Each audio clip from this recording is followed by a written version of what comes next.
Hello, everybody, and welcome back to Challenge Talk, part of the Geocache Talk Network. We broadcast live on the first Thursday of each month. Feel free to jump over to YouTube or Facebook to watch the broadcast and live and join the wonderful and active chat room, or listen to the entire show on your favorite podcast player. Good evening, everyone. In this episode, we will be chatting about 2021 goals. And we also have prizes to give away each show to our listeners. Between each show, be sure to email your challenge cache finds to challengetalkpodcast@gmail.com, and you could be a winner. Later in the show, we also play our special game exclusively for our live audience, the Wheel of Challenges. So listen live, get your email app ready, and follow instructions when the time comes so you can have a chance at winning the grand prize, a 1-year membership at Project GC. Yes. We are your hosts, Emily and Geoff from Cache the Line, and we have a quick special news item with a little guest right down there, who is Jesse Tuttle. Can you explain why you're here? Yeah, so can everyone hear me? Mm-hmm. Yes. Awesome. So we are part of the, the Worldwide CacheCon 21, and we're bringing the swag to it. Just now, we are pushing it live. The swag is available. It is for advanced order only, and limited time. We will be closing purchase on February 1st at 12:01 a.m. Pacific time. And at that time, the order will be started at the Mint for almost the exact quantity that we are producing. So if you want swag, jump on it now. We tried to really provide some cool stuff. The coin design is the logo of the event. So go ahead and click on the coin option there. On the Geocoin. Yeah. Click here. There we go. So for those listening, we have the website gcswag.com pulled up, showing off the swag that's available for purchase. And we're now looking at the design of the Worldwide CacheCon Geocoin. So we're nice. It's like a lot of our other coins, but specific to this event. Yep. And what you're seeing there is, one of you were asking me about the front there with the gradient. We're going to use a translucent slope that metal 3D to give a really nice effect. It will come out looking much like the artwork you see. That's so cool. Yeah. Nice, yeah. So that logo on the front page there, yeah. So the other cool thing is we will be shipping all through the U.S. and Europe. So this is the Worldwide CacheCon, so we are making sure everyone's supported. And for any shipping overages, we'll just go ahead and eat them. So we want everyone in the entire geocaching community to be blessed by this. Awesome. Thank you. It looks great, and those Geocoins will be great to add to the collection. So the website, if you are listening, is gcswag.com/WWCC2121. Just 21, not 2121. And so the coins are listed at $12, assuming that's US dollars. Mm-hmm. Yep. And t-shirt for $70, and the combo shirt and coin for $27. Yep. And then scroll down a little more. So that's the larger package if you want to help, I guess, support. Oh, with a special edition version of a coin. Mm-hmm. So $45 for the silver and gold Geocoins and the shirt all together. Great. So again, you can see all that at gcswag.com/WWCC21, and purchases go up to January 30th? Yes. It will close February 1st at 12:01 a.m. Right. Okay. Excellent. So, and then people should expect to have them in hand probably mid to end of March, because production time and Chinese New Year. All right. Mm-hmm. And there's the picture of the t-shirt to go along with it. Yeah. We've got the two-color, the white logo on the front. Yep. Looks I good. like it. Whoops. Hit the wrong button. Thank you, Jesse. There's going to be loads more information about Worldwide CacheCon also coming up in the next few weeks. So everybody, everybody pay attention to all of the news and all the podcasts because we're going to be dropping news regularly. And we've got great stuff for a full day. Yeah. Oh, and Tom Brotherman did remind me of something. There is a special package for $1,000 where I'll come and wax your car as well. Ooh. I love that chat. All right, take care. Thank you, Geoff. Thanks for coming by. And also at our Geocache Talk website, we have our store, our live store with our new shirts and our new coins. Butterfly Girl said she wore a Challenge Talk shirt today and she loves the coin. So thank you.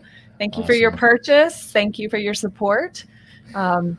Here's the Challenge Talk coin, and all our current coins are for sale at the store link of the website. So check that out. I love all of our coins. I love their consistent theme, but with each show's special, what are these? These are our logos. That's the word, logo, yes. That's the word. Yeah, there is a nice series. Every podcast in Geocache Talk Network has its own coin, and you get them all lined up. It's wonderful. They're nice. It's a nice set. Yeah.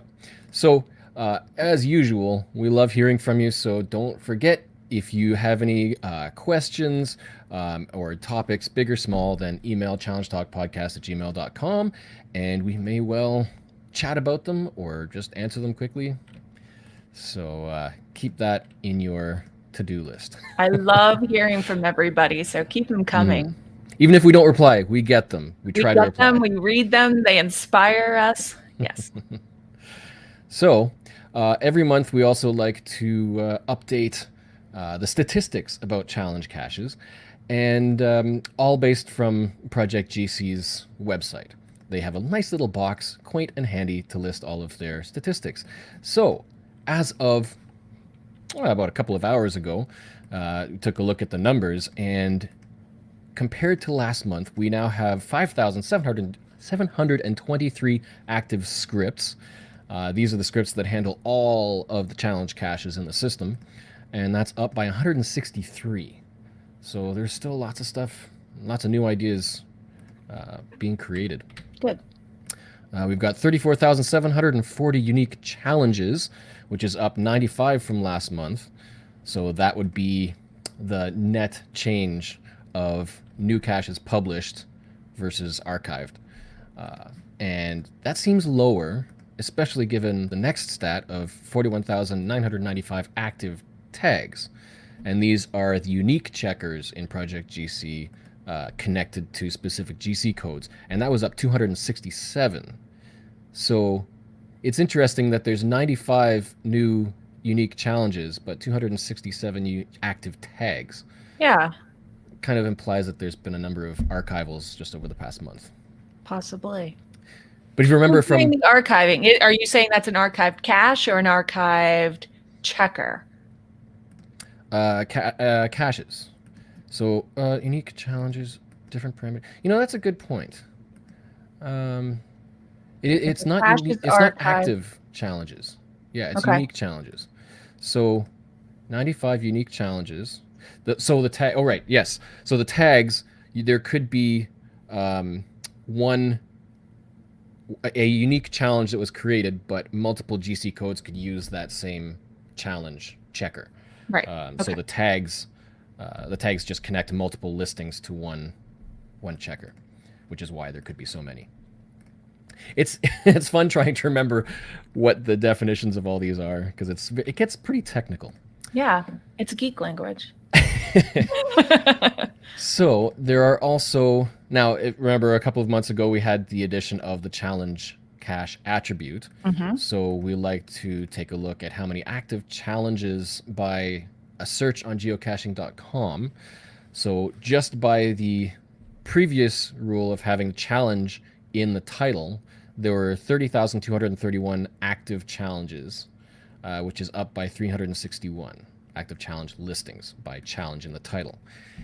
To contrast, there are 30,199 active challenge caches with the attribute, which is a 32 lower difference. So there are more challenge caches by challenge in the title than there are by the attribute. So whether that means there are 32 caches that aren't challenges with challenge in the title, or people just haven't had the attribute. But 32 is not a lot in the whole No. world. Yeah. That's good. I think it's pretty much in sync now. You can be fairly guaranteed that if you searched for an attribute challenge, the challenge cache attribute, then you will find challenge caches now. Yeah, you won't good. miss any. So we've got news items. As we've already talked about, the Worldwide Cache Con is coming up on January 30th, and that is something that we really want to encourage people to be a part of, to come and join. There's a lot of stuff happening. There's a lot of different topics. A lot of us in the network have been getting some really interesting contacts from all around the world for some great content. And I know everyone's going to enjoy it. I'm very excited for it. And so don't miss it. It's going to be great. In a way, this could be a 20-year celebration. So lots of great topics to chat about, from basics to more advanced stuff. And you can see the current schedule of events and sponsors and any news that's been released already at the website, which is at geocachetalk.com/WWCC21. Go there and you can check it out. Mark it on your calendar and be there from 10 a.m. to 7 p.m.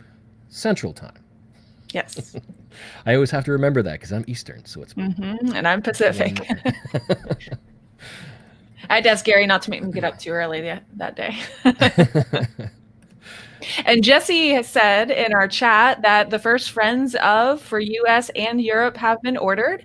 And I think one of those is from someone in our chat watching live from Just Finding Our Way. So thank you guys. That's awesome. Yeah.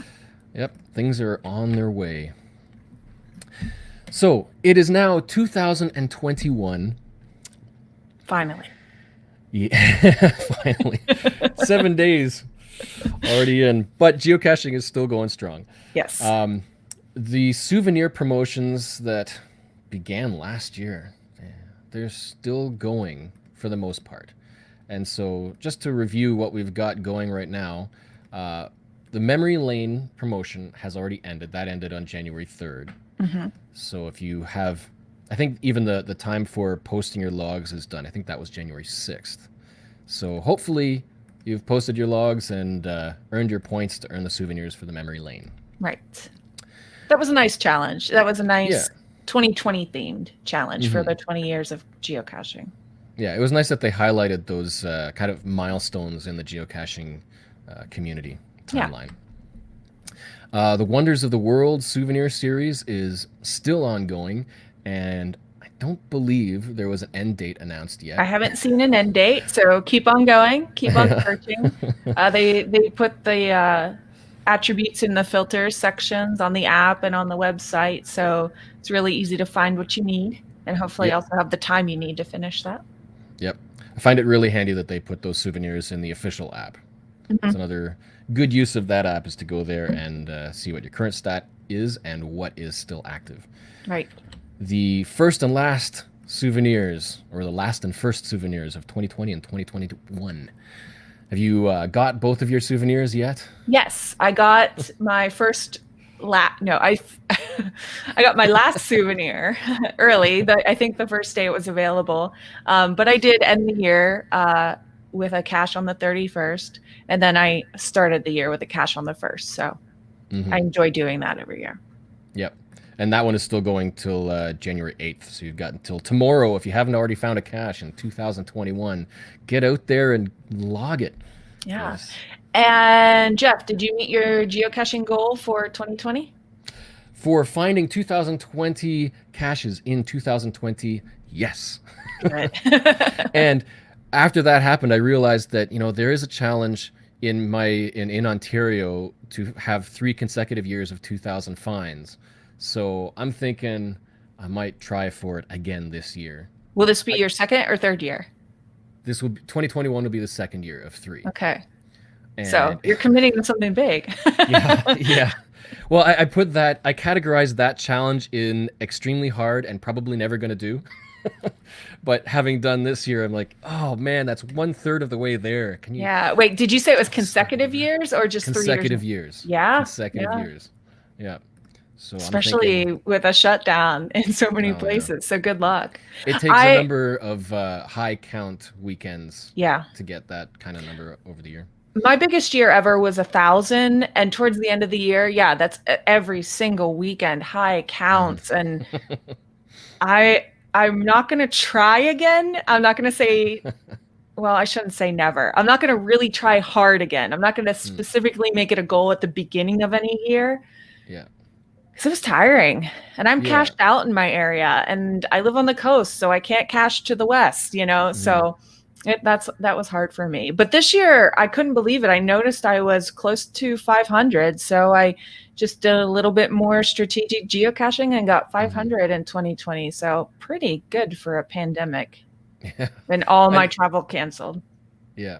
And it certainly helps being in an area where there's lots of geocaches. Yes. Which is another good reason you don't compare your numbers to somebody else anywhere, because their local makeup of geocaches may be completely different than yours. They might be the only hider in their area. Yeah. Yeah, exactly. Yeah. Yeah. So it's a fun goal to work towards. So hopefully that works out again. Yeah. We've got a good idea in the chat room for CacheCon. Houston, Texas Dave says he's going to have a WWCC 21 watch party event. So that's a good idea. If you can do that safely with others, I like it. Think about doing that. Invite some folks to join you. Yep. And have a watch party. Yeah. And depending on your health regulations, what's possible as an in-person event. But you could, even if you wanted to, do a virtual watch party. Yes, you could.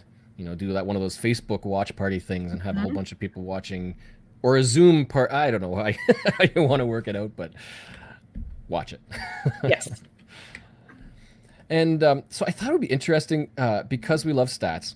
The Geocaching HQ posted a blog post with an infographic of all of the 2020 activity. And it includes a number of interesting statistics.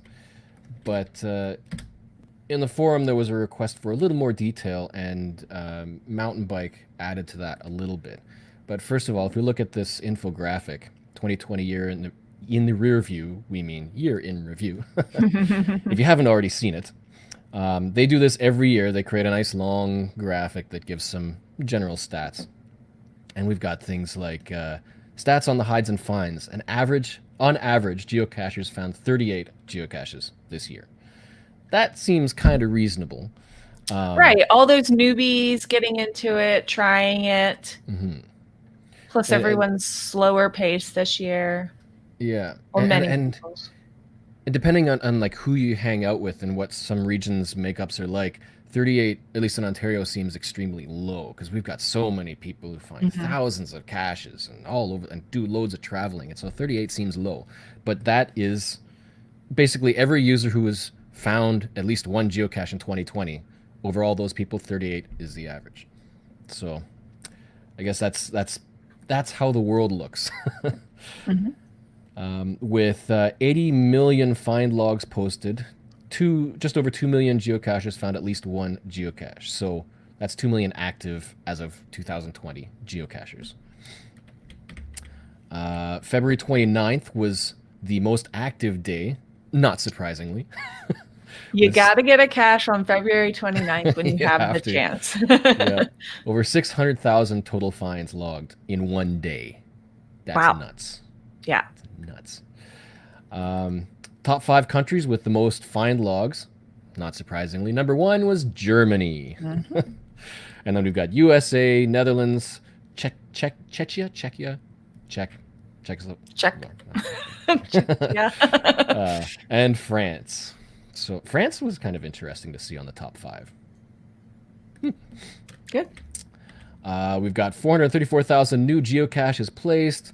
30,000 geocachers hid their first geocache. So that's like almost 10% of new caches placed were first-time hides. Hides, yeah.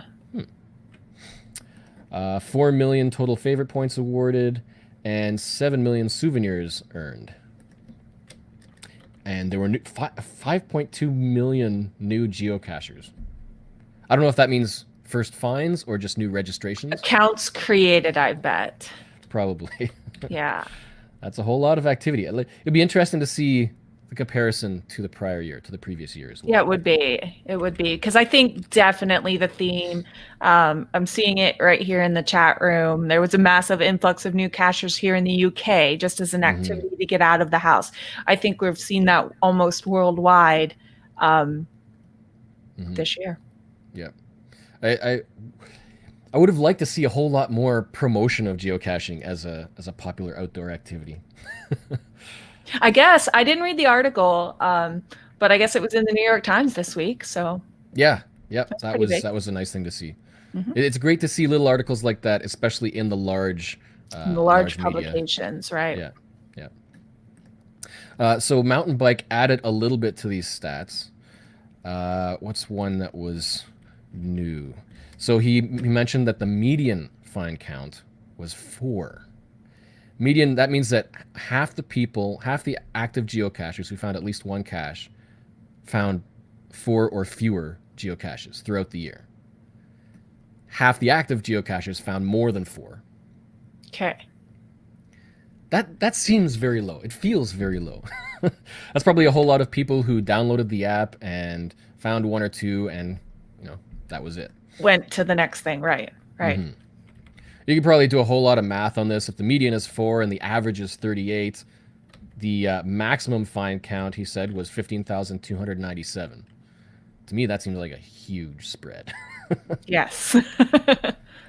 He also broke down a little more, because if you recall, we had that survey that came up, and almost every survey, they ask what your find count is when you answer them. And it's usually things like 1 to 5 and 5 to 10, and it never goes over 100. Never over 100, right? So that's kind of a large population clumped into one group. And it seems low. So a lot of people with more than 100 or 1,000 or more are often interested. Like, well, how many people find this many? How many people are this active? So he gave a little bit of a breakdown and said that out of all of the active geocaches, 133,000 logged 100 or more. Okay. But then it drops significantly to 14,000 users worldwide logged 1,000 or more finds. So this is logged in 2020, not total finds. Yeah. Right. So this is 2020 finds. So there is kind of a very significant drop from that 438 to 100 to 1,000. Like if there was a curve, huge drop. Tom makes a good point in the chat. It could be just people who started at the end of the year too. They didn't have much time to find. Also things. true. Yeah. Yep. That's throughout the entire year. Yeah. So that was just a fun little statistical overview of 2020. I love stats. I think a lot of us here do. I don't think you can make any challenges based on them, but you could make puzzles based on them. Yes. That's for another show. Or another podcast. Hey. So our topic for today is generally goals for 2021, because we all like to make them. Geocachers in general, resolutions, that sort of thing. What kind of goals have you? This is especially good for chat room. If you have any, we want to hear from you. We're going to be watching our chat right now. Yeah, for sure. Yeah. People make new goals based on their accomplishments from last year and just new ideas coming into the new year. And so we've been watching new challenges that have been published, and a lot of them that are annual challenges. For example, the Jasmer is a monthly one where every new month you've got to find one that month to qualify again. So same sort of thing with the years. As another year progresses, some challenges have to get updated as well. But there were a few that I thought that kind of stood out that would be interesting to consider for this year. I mean, you already mentioned the one about finding a certain number of caches for that year. That's a good thing to start right from January 1st. Right. You don't want to miss anything and be stressed at the end. Yeah. yeah. Well, yeah, like you mentioned, have to find so many before the end of the year as you get closer to the year. Right. And right. it's like procrastination is not good if No. you're trying to get that many caches. No, it is not. The strategy that I used for 2020 was on my calendar for each month. I'd say you've got to find, basically to keep up an average, you've got to find this number of caches this month and then keep a running total. So for 2020, it was about 170 caches a month to find on average to keep on track for that goal. So some months were fewer than 170 and some months were way above. If there were like 3 weekends of power trail caching. And then that helps you at the end of the year. Yeah. And that was one thing I was going to mention earlier. We talk about it's not about the numbers. It's not always about the numbers. It's not about, because if you're only out there to increase your find count and get those smileys, then quite often you'll either miss really cool experiences, really great geocaches, or you won't just slow down and appreciate the kind of caches that you find.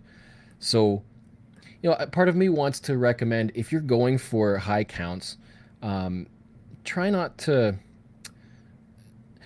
put really good caches in that list if you're going for quantity or speed, because chances are you're going to be there to get it and then go.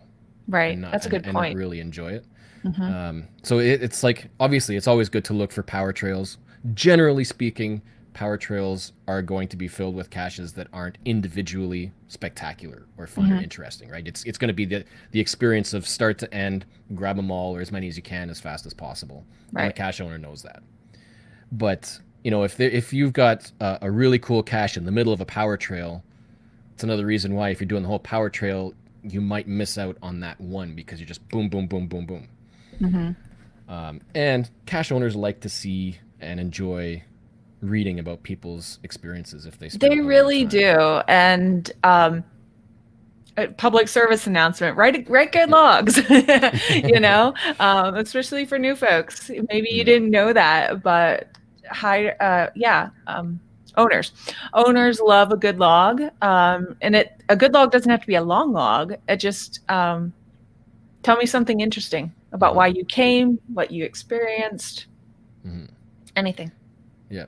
And I think the onset of smartphones and the quick logging via the app has kind of had an effect on that as well. A lot of times, for sure. You initially it was you get those logs with just a dot, a period. Oh yes, because you have to have something in the log. And then sometimes you get just the TFTC and nothing because you're on the field. It takes more time to write a good log if you're tapping on your phone. So I think at least what I find is that the people who write longer, more interesting logs are the ones who tend to create drafts and compose later when they can sit down. Right, that's exactly what I do. I'm still old school. I make a draft, I come home, I sit at my computer at the end of the day and I type things up, whether it was just a few or a whole day's worth. Yeah. So, go ahead. Oh, I was going to say about the numbers, some folks are completely, it's not about the numbers, and other folks are all about the numbers, and neither one is wrong. And anywhere in the middle is fine. And I know that a lot of what we do, a lot of times challenges are based on numbers, and have fun with it. I have fun with the numbers as well as the amazing experiences that come with it. And I think that I'm not stressed about what motivates me to cache. And some days it's numbers, some days it's not. And so just do what makes the hobby fun for you. Don't worry about right or wrong. Right, exactly. And that's why, like, when it comes to doing things like power trails, my expectation if I go out for a day of high numbers is not to find high quality caches, because I'm there to go. So I'm going to try to target caches that are intended to be quick finds or easy finds, things where the cache owner knows that this person isn't going to have an awesome time finding this one particular cache. It's going to be the whole experience. So So I'm going to try to avoid finding caches that I really want to enjoy individually, and find long series. If that's the day that I want is a high count, then that's what I'm going to expect. Good. So there are some other interesting ideas of challenge caches that have come up, and ideas that have come up that could. One of them that really stood out to me was kind of a play on the Lonely Cache Challenge. If you recall pre-moratorium, you could have challenges. There's two ways to understand lonely caches, but you could have challenges based on the amount of time a cache hasn't been found, so the cache is lonely. Another variant is caches with no other cache within a certain vicinity, so it's distantly separate from others. But in this case, if we talk about lonely caches as caches that haven't been found for a long time, typically more than a year, people consider lonely, depending on what region you're in and how active the community is. But there was this other cache that came up for lonely caches where it's basically lonely caches 100, where this is allowable. So you can no longer, after the moratorium, so post-moratorium rules, you can't have a challenge cache based on other caches' activities. So you can't have a lonely cache challenge for finding a cache that hasn't been found in a certain amount of time. So this cache got around that by making it an average number of days between finds. So it uses the history of all of the find logs on that cache to determine an average number. And to qualify, you have to have found and logged 12 caches. So I'm showing the cache listing now. It's GC 6K641. The number of days the cache has been in existence divided by the number of finds must be equal to or greater than 100. In other words, there has to be an average of 100 days between finds over its lifetime. Over its whole lifetime. Yeah. So I thought that was an interesting twist on the lonely cache to be a valid post-moratorium lonely cache challenge. Yeah. Gives another perspective on the loneliness. Yeah. And I ran the checker on my account and I qualified. There was so many caches that made me qualify for this. So it's interesting that, I don't know, it's just interesting that there's probably more than you think that qualify for this.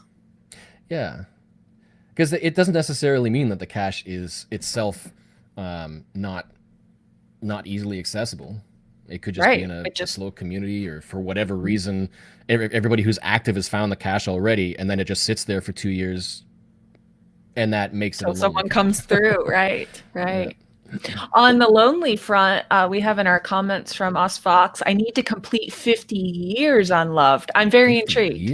50 years. So tell us more in the chat. 50 years unloved. Yeah, sounds like some kind of combination, of course. Yeah, a cumulative. But, right. Yeah. Interesting. Curious. Yeah. So another one that has been growing in popularity over the last few years is the 360 challenge. So in that particular one, you have a set of coordinates, and typically the geocache, like the challenge cache itself, and you have to find a cache in every degree of bearing around that cache. So you have to have 360 caches found, at least one in each of the degrees. And there is one that people do for themselves, I guess, is 360 from home, because that obviously there's privacy with your home coordinates. But Project GC does provide a tool to give you that map of degrees from home, from your home coordinates, and that's at project-gc.com/tools/360home. And if you load that up, you will see that full 360 bearing map, and it'll tell you which degrees still need a cache find. And they also they tell you basically on your zoom on the map where, if there is a cache that can be found to qualify for that degree. Oh, really? Because I pulled up my circle, So how do I overlay that on? Oh, there's a tab for map. Let's see if I can pull up my Cog 360. So okay, that actually answers a lot of questions I had. And it's interesting. It kind of matches my situation. Again, living on the coast, it's red. It's green and red. Green where you've accomplished it, red where you haven't, and it's very red in the coastal area for me. Right. So if I were to try to do this from home, I could really run into trouble. Mm-hmm. So what I've pulled up is our Ontario 360 challenge. And so you can see on there that it highlights all the green degrees that have caches found in them and the red ones that don't. And what I mean by indicating where you can find qualifiers, if you zoom into some of these degrees, they end at a certain distance from the center. Oh, why is that? That means that that's the farthest cache that qualifies within that region. Okay. So there's at least one or more caches within each band, but the farthest one is the end of the band. Okay, that makes sense. It helps.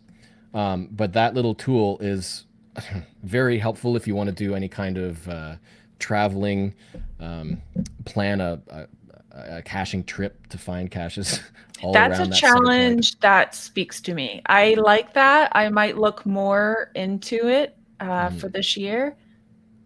Based on what point on the map, I don't know, but I like it. Yeah. And we have some, excuse me, we have some activity in the chat. The Twonky finished his 360 in November. Nice. So congratulations on that. And Burnt Turtle said, when I checked my 360, I was amazed to see I only needed 1 degree. So awesome. Good. Yeah, the fun part is trying to find out where that one qualifier is. Because the challenge with this challenge is that obviously the closer to the center point that you get, the thinner those bands are. Right. So it gets easier to qualify the farther from the center you get. Easier in one sense, because you have to travel a whole lot more.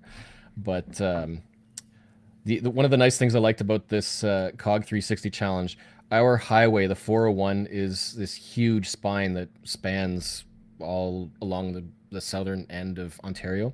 And so if you were to, it's just about the right distance that if you were to take a nice road trip along the 401, following along Lake Ontario, you can stop and check each little region, each little section, every off-ramp, grab a few caches and try to knock off maybe about a third of these bands of bearings just by following the highway. I like it. Lots of little strategies. So that's something you can try to do throughout the year and work on that. That from your home is just the general personal challenge. Yeah. Oh, we got someone in the chat with the same issue as me. 20 that'll be really hard to find. But we also have an answer from Ross Fox on the 50-year unloved. It's the challenge is to find caches with a minimum of 1 year unloved, but finding it with a maximum of 50 caches. That's good. Then that gives you a good challenge to limit what you can find. Right. Yeah. I like that. So this is the thing that everybody is hoping for, that we can have events again. Oh, I know. I keep thinking of event ideas, and my next thought is, but no, can't. Yeah. And the community celebrations, we were all prepped to celebrate 20 years of geocaching, and all of that got thrown out the window. It did. I'm considering a May 1st, 2nd, 3rd, something like that again this year. That was my original thought last year. We'll see what things look like in 5 months, if that's a possibility for this year. Mm-hmm. I know for Canada, there's a very strong chance that the U.S.-Canada border is going to be closed for most of the year. Oh, wow. There's a good chance of that. And if that happens, then unless Ontario is allowed to have events and megas, then we might not even get anything in Ontario, let alone other Canada. I'm not sure about other provinces, but at least here, who knows? There was one, I think it was about two months, I think, in the summer last year when things got loosened up just enough that we could have cash in, trash out events, so CETO events. Okay. And a number of people jumped on board. And so I did manage to get a CETO. When did I get two? I think one or two CETOs in 2020. And that did help qualify for a challenge. So I'm glad about that. But then the next month, it was shut down again. Yeah. I ended up getting one community celebration and one CETO. Mm-hmm. Yeah, kind of Labor Day time in the US. Right. Yeah. And that kind of makes sense that the CETO events were allowed because they're kind of fundamentally they're already pretty distant. You don't come together and gather in one spot. And they're definitely kind of trickle outdoors, in and or most definitely outdoor. I've never heard of an indoor CETO. Maybe the gathering spot, but yeah, you can easily change that.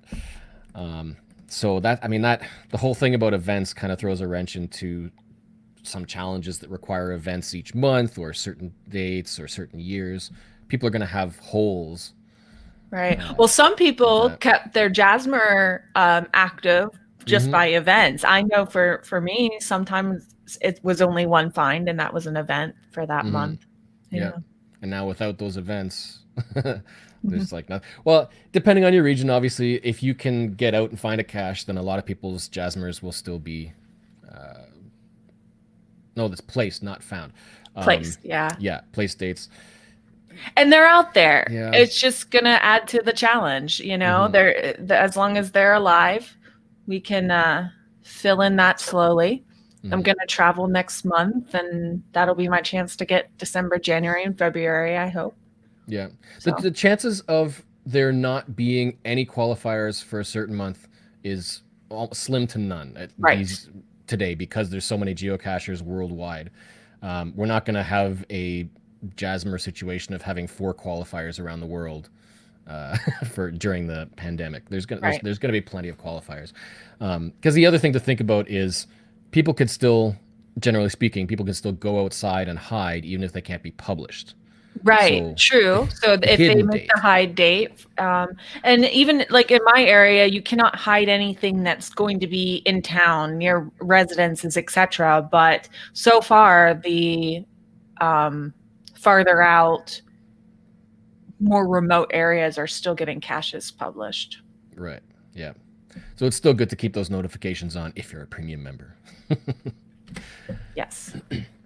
Another one that came to mind that I'm thinking that I was going to attempt to do for this year, at least for me, was to try to find as many 2000 and 2001 oldies in Ontario.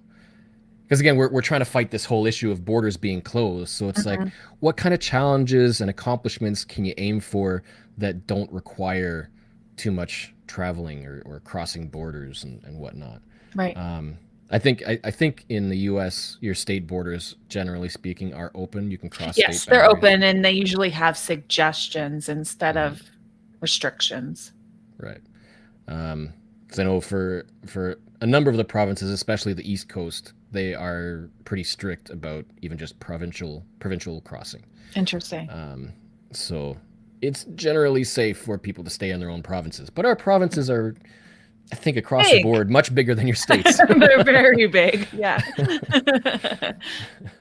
Yeah. And I knew you were going to bring that up tonight. So I actually have all the 2000 caches in Oregon, and I have 82 2001 caches. So I could look at that and have some to do. Even some of those DNF'd. I was trying to get some up in Northern Oregon, and I could not find the right road to get to one of them, and I had to abandon. So, it's kind of always been in the back of my mind, that little bump in that road to that cache, that I'd like to figure that out someday. Yeah. I don't know if this year will be the year, but how do I get to that cache? How do I drive to that cache? Right. It's a good challenge. Yeah. I find a lot of the oldest caches don't necessarily include things that we take for granted today, because those features and properties didn't exist back then. Things like waypoints for parking and trailheads and whatnot. Some of them might give coordinates in the listings, but part of the challenge for a lot of those oldies is figuring out how to find them, to get them. Yeah, these are out in forests roads, and we did our best with the best maps we could, and it still ended into a grass path. It was definitely not a road, and I just couldn't figure out how to get there from where I was. So These just things looking happen. looking at mine, it looks like I've got 33 unfound 2000 and 2001 caches in Ontario. That's Be not bad. interesting. Be interesting to see how many of those we'll be able to grab. Mm-hmm. Challenge. That's the whole point. That's right. So another popular challenge that people like to do is the county challenges, usually for your own home region. But I mean, I think we all know about the Texas County Challenge. Mm-hmm. It's the state with the most challenges, Texas, I think. Is it? I don't. Maybe. I wouldn't doubt you saying that. But yeah, I think pretty much every state has a county or a municipality or sub-region, however it's broken, Mm-hmm. whatever it's labeled in a certain country, breakdown and a challenge for those. Personally, I've already done that for Ontario. I've got all of the counties, or I'm missing one or two. No, I think I've got them all. And again, that's a whole lot of travel for Ontario. But check your state, check your region, see if there's a challenge there, because that is a wonderful, great excuse for a road trip. Yes, it is. And that I've said it before on other episodes, but I cannot wait to finish Oregon counties and DeLorme pages. And I've always done bigger travel than that. So I've left home and I need to focus on home. But then oddly with the pandemic, even though some of those counties are out in nowhere, they've been labeled as hotspots. So I don't know what's going on in those counties, but that prevents me from going because of my work, or else I'd have to work from home, which isn't so convenient. So I don't know. I would love to do that this year, depending on the restrictions. Yeah. So always on my radar, always getting pushed back for some reason or another. Mm-hmm.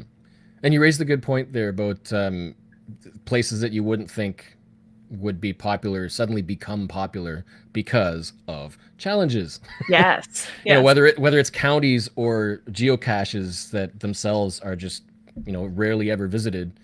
If it has a property that is a qualifier for a challenge, chances are it's going to suddenly shoot up in popularity. Even if it's like remote, nobody really ever goes there, 10 people live in the vicinity. Right. Right. I mean, that could be good or bad, but generally speaking, challenges help shake up the board a bit. They do. And even on a side note, I helped with developing or doing the legwork of a geotour in my area. And it's led to a lot of conversations with tourism folks. And I guarantee them, people will come. Geocaching brings people to your area.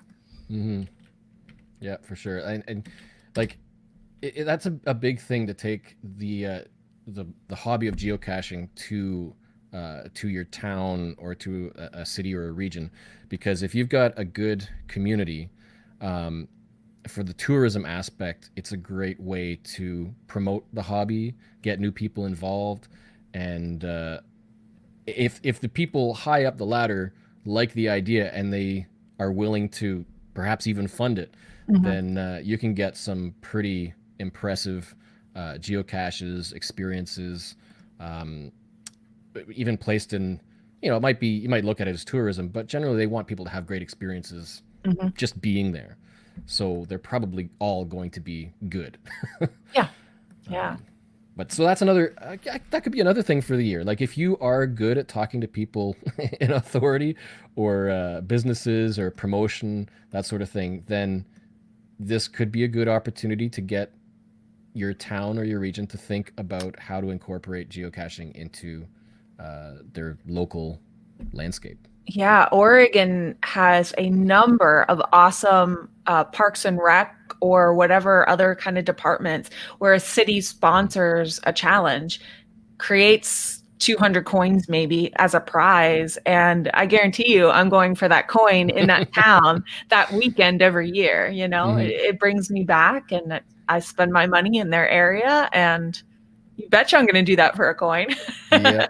So, And you know, that's the weird thing. It's like the coins, geocoins themselves, if we're not geocachers, you look at a geocoin like that is a pretty fantastic piece of something to own, like swag, prize, something to have.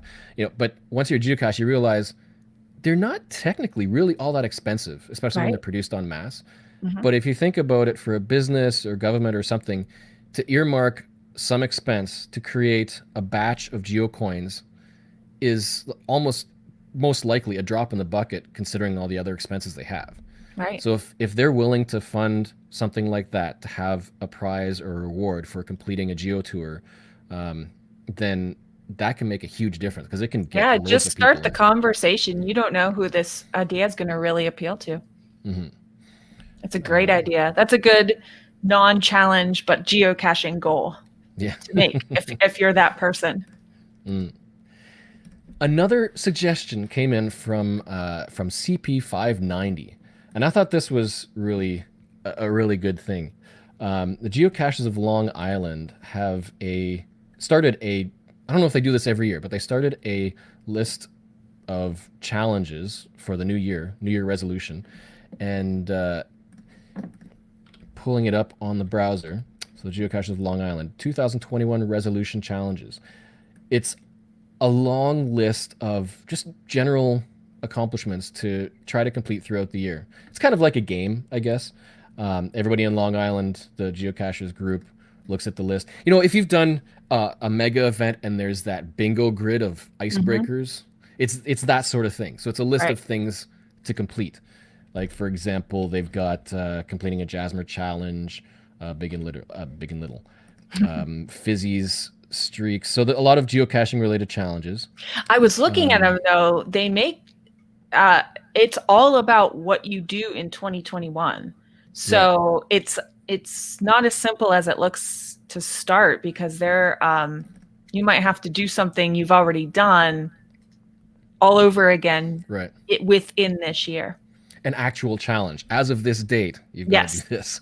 Yes. It's like, for example, number 6, they've got Adventure Lab Challenge. For part 1, a big Adventure Lab Challenge. Complete 70 Adventure Labs in 2021. Adventure Labs, not stages. And you get 4 geocachers of Long Island or Goalie tokens. So the draw to this challenge is that you win basically points in their community, which you can at the end of the year exchange for prizes and gifts and whatnot. So you actually get something at the end that you can choose based on how much you earn throughout the year. Yeah. I think that's great motivation. Chuck E. Cheese for geocachers. Yeah, I mean, is that still around? Do people know what I'm talking about? There's number 11, FTF magazine challenge. Get your geoname printed in like this. That's not an easy thing. Like to get your name printed in an FTF magazine issue, that gives you 2 tokens. So however you do that, I guess there's a way to submit a milestone. Submit milestones and things like that. But you got to hope that they take your name. So they do say that every milestone gets published. And then number 12, congratulations to CP590. Number 12 challenge is the podcast challenge to get geocaches of Long Island mentioned on one of the geocaching podcasts that are out there. Congratulations. So you just got 5 tokens. So glad to help. So that's a great idea that I think anybody can really do for their own community as well. Like if you've got a Facebook group or something like that, then you could create a list of accomplishments, whether they're geocaching related or social related, and then just for the fun, see who is able to do that throughout the year. You're gonna have people probably who rush through and do everything in a week. Always. But I think that's a great way to keep people involved and active. I did that for 1 month so far in Ontario. Just created a bingo challenge or a bingo grid of various geocaching accomplishments to win a prize. So yeah, no reason you can't do that. Right. I was looking at challenges on the Project GC challenge map, and I found it interesting because I thought, what are my goals, my challenge goals? And I didn't look in Portland area because I never go there anyways. I would have to really get inspired. I just don't go to the city. But outside of Portland, along in the western half of Oregon, there has not been a new post-moratorium challenge published. That's 4.5 years without a new challenge, right? Yeah, that's a long time. That's a long time. So I guess I need to do one. I guess I need to publish my first challenge and get one on our map in this area. That is a topic for another show. It is. It will come up very, very soon. That is my homework. So if you are listening or watching and you have any questions or topics, then we said it before and we'll say it again. Email us at challengetalkpodcast@gmail.com and we'll raise it and we'll see what people have to say. Mm-hmm. So if we are moving on, it is almost already 9 o'clock. We're already an hour in. Woo. Wow. If we get to the wheel of challenges. What's going to be? Who's it going to be? One live viewer each month will be selected to face off against the wheel. Have a chance to win the grand prize, which is 1 year membership on Project GC. That gives you unlimited checks and a number of other features, all listed on the website. To enter, send an email with a subject containing "spin me" followed by your geocaching username and the answer to the following question. The first verified user gets the wheel. Your profile will be checked live on Project GC, and if you qualify, you win. So, here is your question. If you have your app open, we will be watching for the first person to send in the correct answer. The question for this month is... let me update it because it's an old question. We changed it right before the show. Here is your question. What was the average find count of geocachers worldwide in 2020? So if you've been listening to this show, then you will know. Or your quick searcher on Google. Excuse me. Yeah, so last month, I can't remember what the question was last month. No, I don't remember our question. Oh, we have our first answer coming in from Albedo, 0.39. I still don't know what the 0.39 reference is. Maybe you could put that in chat. So, yes, he correctly answered 38 is the average. Good. Step one, check. So let's bring up the wheel of challenges. Sound effects. Don't have any sound effects. So, if we... Hey, Albedo, pretend to spin the wheel with your hand.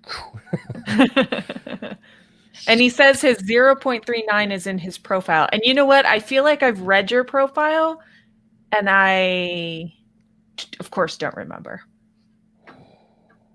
We have a challenge. It is a 1.5 difficulty. It is GC5 NNRA. It is the Numbers Blue Ribbon Challenge. If we load that up, it is a challenge by Geocat in Ohio.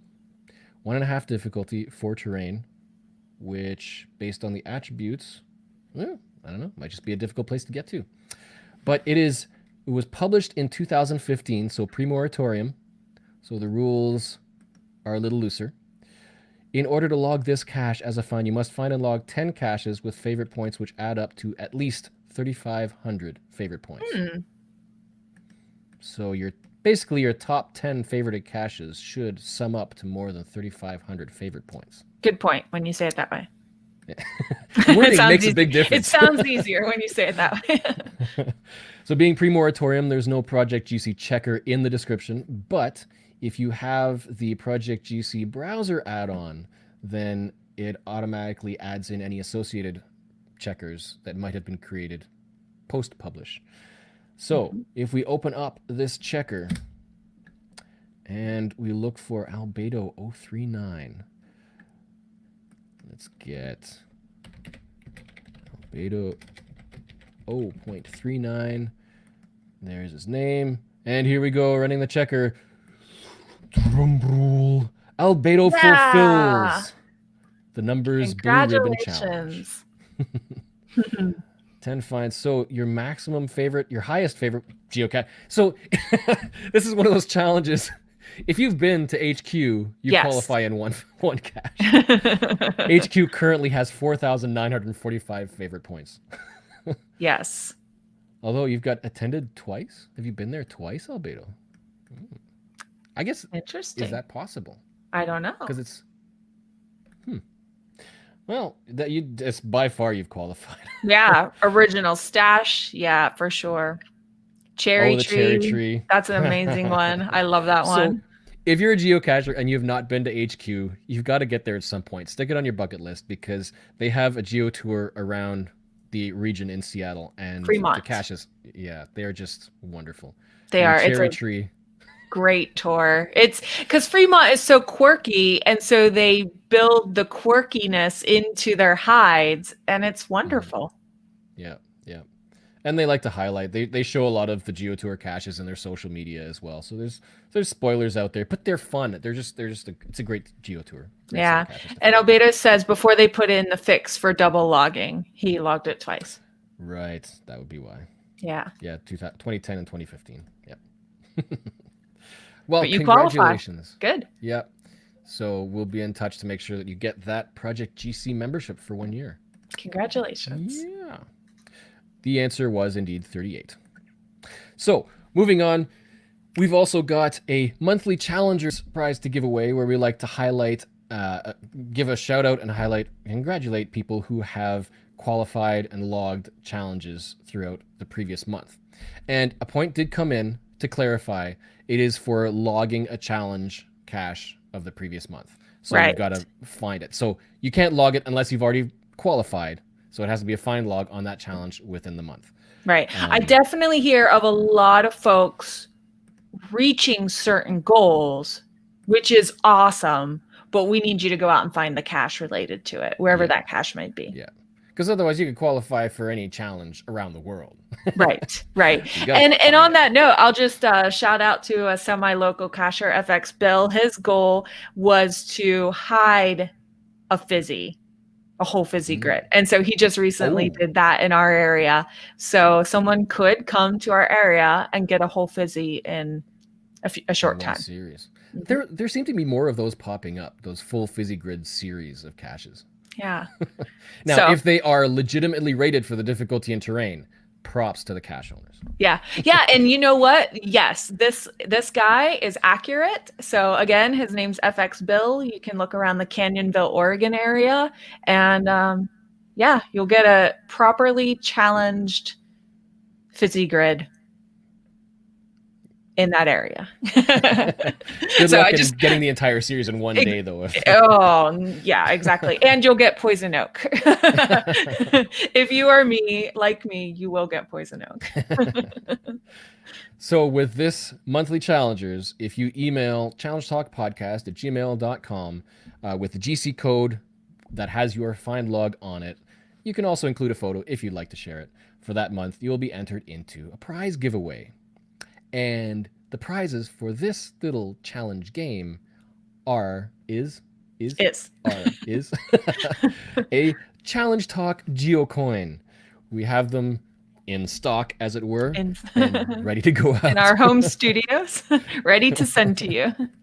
Yep. So get out there and qualify and find those challenge caches. Great motivation. So we like to highlight a handful of them, usually around 5. And so we've got them all queued up here. First of all, we had one sent in from J6 Family. It is, I've seen a couple of these. It is archived now, apparently. But the PBC 33 Reviewer Challenge, GC8E74Q. It's owned by Yukiana in Maine. And this particular challenge, which I thought was a nice, interesting challenge, is to find 10 caches that were published by 10 different reviewers. 10 different reviewers. Most regions have 2, 3, maybe 4. So I kind of found this one good because it pretty much requires travel outside of your region. Right. And for some people, that's a breeze, and others, that's a challenge. Yeah. So that was a neat one. And they found it and qualified. So yay. I like it. And that says beginner. So that says to me this cache hider might have done several levels of this. Yeah, there's probably, you probably have to look. It doesn't look like there's a bookmark list for it unless you, so if you don't know bookmark lists in that little section, it'll list all of people's public bookmark lists that it is added to. And it doesn't. Yeah, you can find some interesting challenges that way. That can lead you down a path of discovery. Lots of rabbit holes. Yes. When you start using bookmark lists. So yeah, there's probably a beginner, intermediate, and advanced version with more caches, more reviewers. Next up, we've got one from Bloody Cool, who has also sent in GC33Z05. I said Z. I never say Z. It is the Traveler Challenge from JE994214 in Virginia. And this one I thought was an interesting twist. Okay. So this is kind of all beginner, intermediate, and advanced all in one. You have to have at least 200 finds and 5 souvenirs. Okay. That's not too hard. No. But for your current, where you are now, for your current find count, for each additional 100 finds, you have to have an additional state or souvenir. Basically a souvenir, because you get a souvenir per state. Right. So if you, up to a maximum, but if you have 2,000 finds, it's not 5 souvenirs, it's 50, is it 50? No, 2020 souvenirs. But they give examples here. So if you have 400 finds, it's 7 souvenirs, 500 is 8 souvenirs. Basically, one souvenir for every 100 finds over 200. That's what you need to qualify. Up to 5,000 finds. So if you've got more than 5,000 finds, you need 50 souvenirs. You're capped. Okay. Yeah. Okay. So it's not going to be ridiculous if you've got 30. Alamogul with hundreds of thousands of finds. You don't have to... and there's not even that many souvenirs. So I like that because it's more. Would that alter the difficulty? That's an interesting one because if you have more finds, it would be more difficult if you haven't traveled much or haven't been focusing on souvenirs. Right. But I guess that can be put into a script and it's based on your stats, so it's a valid challenge. Good. I like that one. We've got one in from Mike Roger, or Team Tailwagger. It is GC3VJD5. This one is the Tri-State Treaty of 2012 Indiana Challenge. Okay. It's one of 3 challenges for Indiana, Michigan, and Ohio. It was by January Twin 1, placed in 2012. So again, pre-moratorium, which will make sense as soon as we find out what the requirements are. And the requirements are basically to find 100 caches in each of those 3 states. Those states. Oh, okay. The challenge cache is placed at near the intersection of the 3 states, the tri-state area. So I haven't searched, but I'm assuming that the other 2 challenges are in the other 2 states, all near each other. So if you live, in so many words, if you live in one of these states, you have to have 100 caches in the other 2 states. Okay. If you don't live any of the 3 states, then you've got to have 100 in each of them. Okay. So it's a neat little partnership triple cache series that is nice for people who obviously live in those states. But it gets you, I guess, traveling around just that tri-state area. Good. How many? I have no idea, but how many states actually have 3? It's probably more than I think. States that connect at 3, or 3 states that connect at one point. Yeah, I would think it's a good number. Oh yeah, for sure. because there's a lot of offset in the state borders. Yeah. See, in Canada, all of our provinces are pretty much linear. There's no grid of provinces. Yeah, so I like that one. I mean, it's not that necessarily that difficult because it's only 100 per state, but I kind of like how it mixes the 3 states together. A little bit of creativity there. We have one that was sent in from Runner Cacher, GC5367R.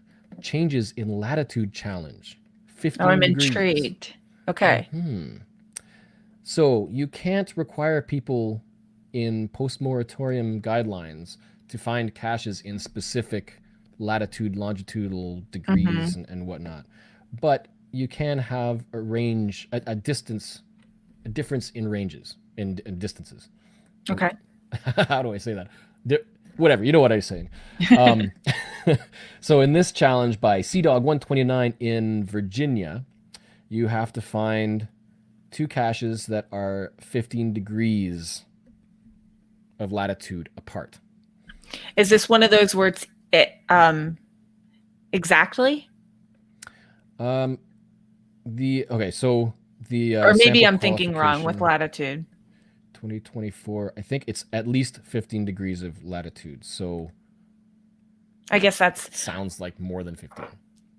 But I mean, I guess you could say if the degrees are 15 precisely apart, then they are at least 15.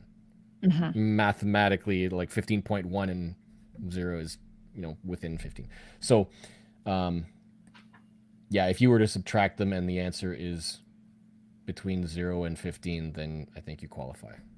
okay. Anyway, you could also look at it as some of those challenges that are distance between 2 caches, but it's nicer, rounder number to say number of degrees latitude. Sounds very geo. Yeah. And I think that'll always be the same distance. The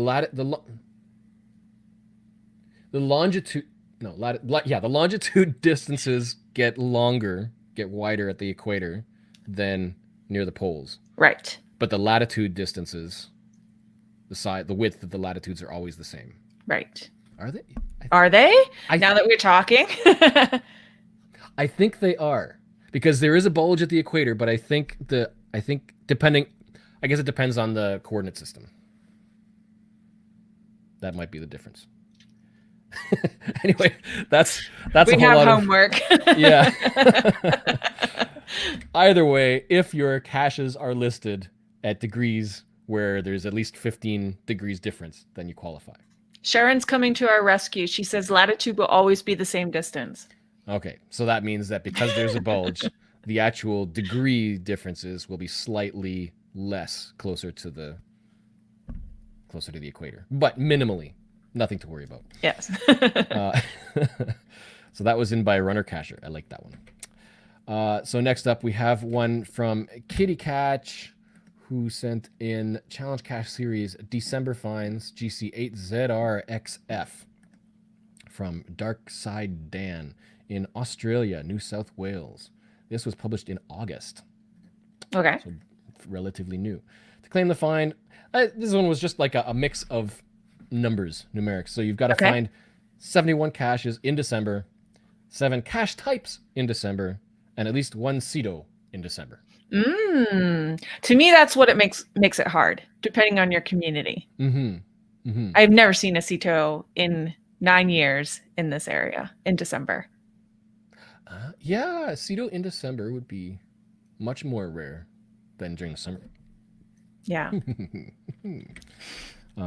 Otherwise, yeah, there's something special about 7 and 1. I don't know why.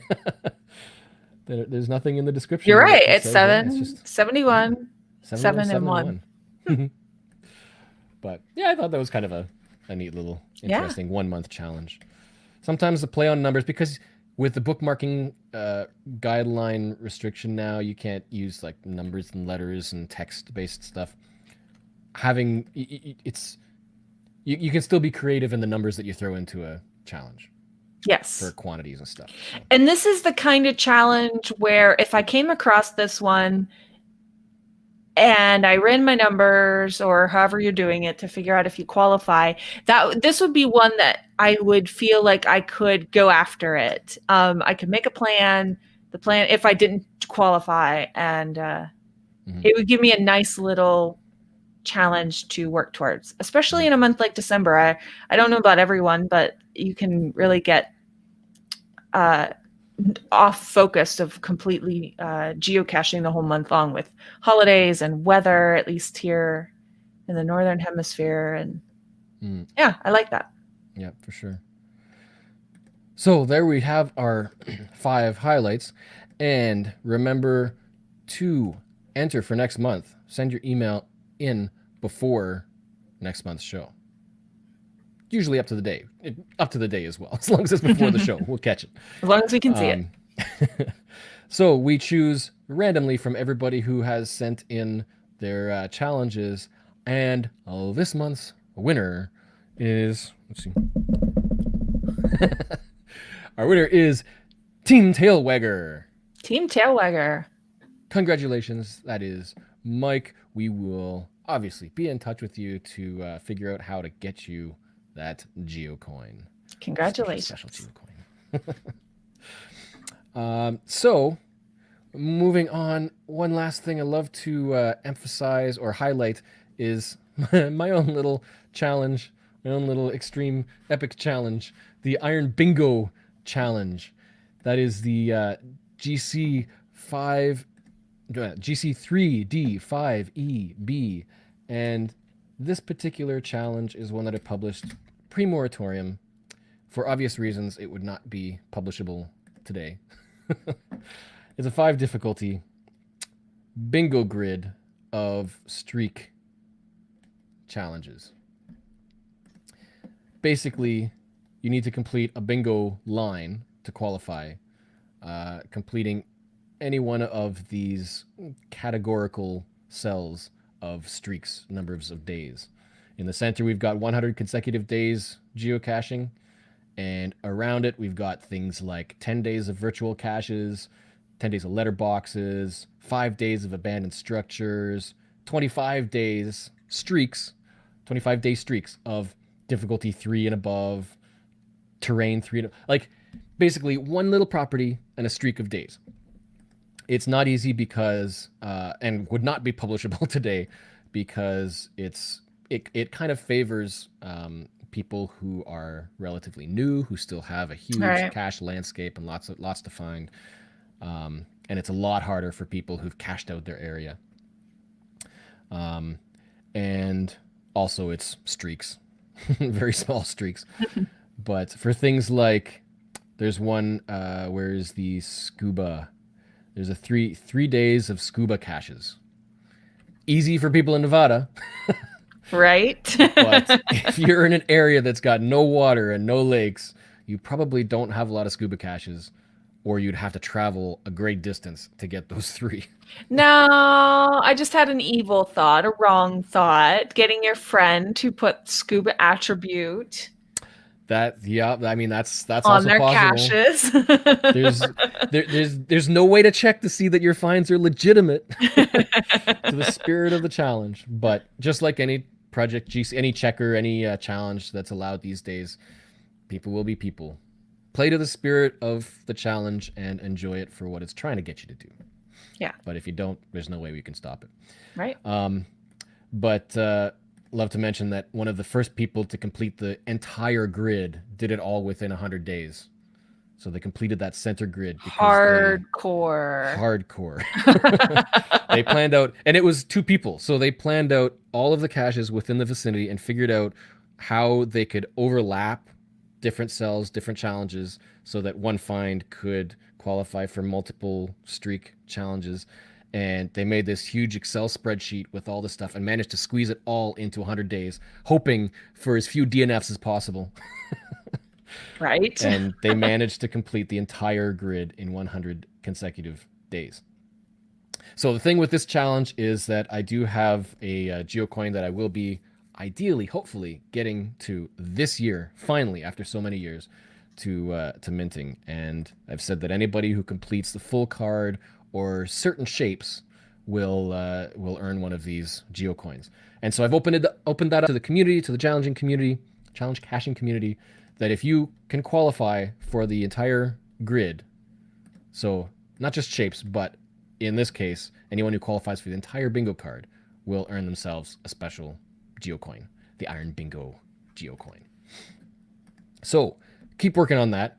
We've got Gary of the GBs. He sent in a little update that he is working on it, and he is 4 cells away from completing the grid. Wow. So and close. He's a hardcore He's hardcore. Yeah. He said that he's still missing the 3 days of UV light caches. Okay.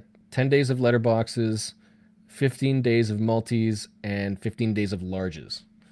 He said that N4 is probably going to be his hardest because there's so few larges nearby. So that's going to take some effort on his part. He's got a lot of friends. Maybe he can convince people to hide things. Get people to place large caches. There's more motivation. But that's another good reason why this kind of challenge isn't possible, because with these kind of streaks, if you break the streak, you have to start over, but you can't use the same caches. Right. So essentially, you almost unqualify yourself, and they don't like that. Yeah, good point. So that's the update for the Iron Bingo Challenge. It's still going. That is what we've got for today's show. Do you have any closing thoughts about 2021?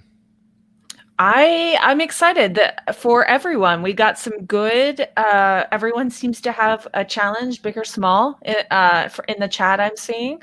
So I'm excited for everyone. We have a new year, which always brings new hope, a lot of possibilities, and so keep telling us about it. Yeah, and yeah, I would say if you are able to get out geocaching, then certainly now at the beginning of the year, think about the kind of challenges that will take all year to complete. Yeah.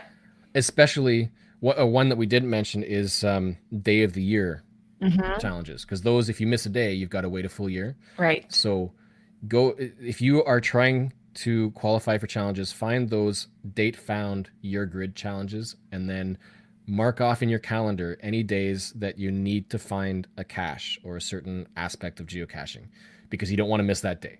Right. Even if the worst part is when it's like 3 days of the entire year and you've got to get those 3 days to qualify. And they're so spread apart. Oh, yeah, completely forgetting. And I've heard the horror stories, like, oh, I ended up in the hospital that day, or something, so like, no! Overslept, something. Yeah. Yeah. So that's something to keep in mind. And there was something I was going to say and I forgot. But yeah, so 2021, lots of stuff to do. And also, do not forget January 30th, the Worldwide Cache Con. Go to Geocache Talk. Where is I didn't put the URL on here.